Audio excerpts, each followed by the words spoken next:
안녕하세요. 리창원 세무사입니다. 예, 반갑습니다.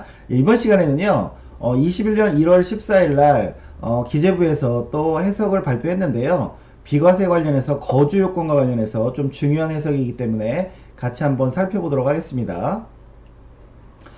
내용인즉슨 이렇습니다. 뭐 저희가 이제 너무나 잘 아는 내용인데요.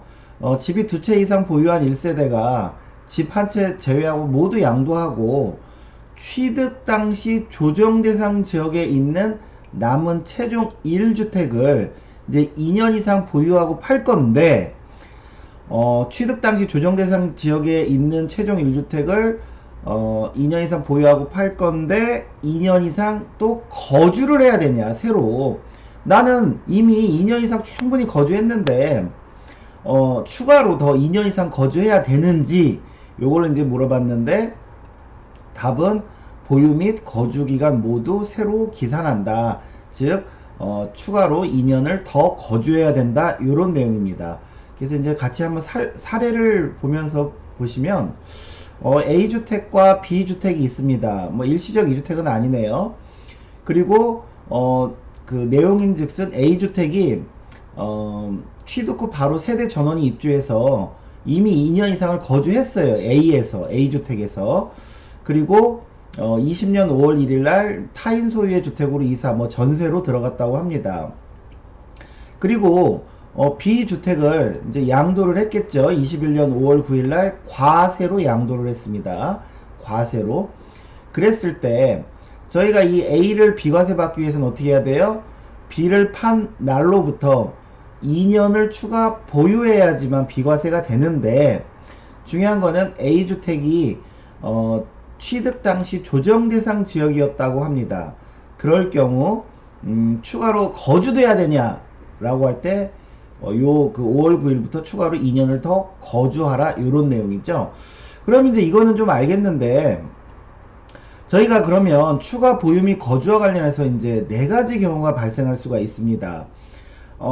네 가지 경우라면 취득 당시 조정 지역이고, 추가로 2년을 보유할 당시에도 다행히 조정지역이면 상관없어요.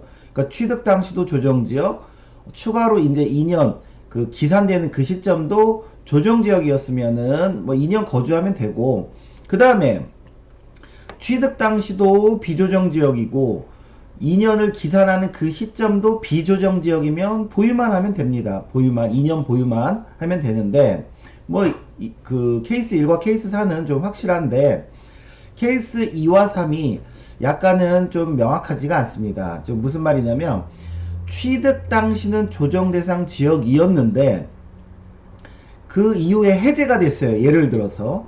그래서 이제 그 B주택을 팔고 나서 한 채가 된 날로부터 2년을 보유 및 거주를 하려고 봤더니 비조정지역이에요. 그러면 보유만 해야 되는 것이냐, 아니면 취득 당시 기준으로 해서 거주를 해야 되는 것이냐. 케이스 3도 거꾸로겠죠. 비조정지역이었는데 근데 만약에 한 채가 된 날, 기산하는 날로부터 그때가 조정 대상 지역이면 거주를 2년을 추가 거주해야 되냐, 아니면 보유만 해야 되냐. 요 케이스 2번과 3번은 좀 약간 명확하지는 않은데요.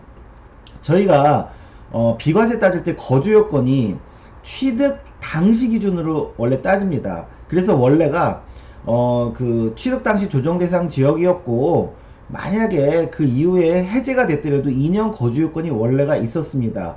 그러면 그 내용으로 만약에 본다면, 이게 취득 당시 조정 대상 지역이었다라면 그 이후에 해제가 될지라도 2년을 추가 거주하셔야, 보유는 당연하고요, 거주하셔야 될 것으로 보이고요.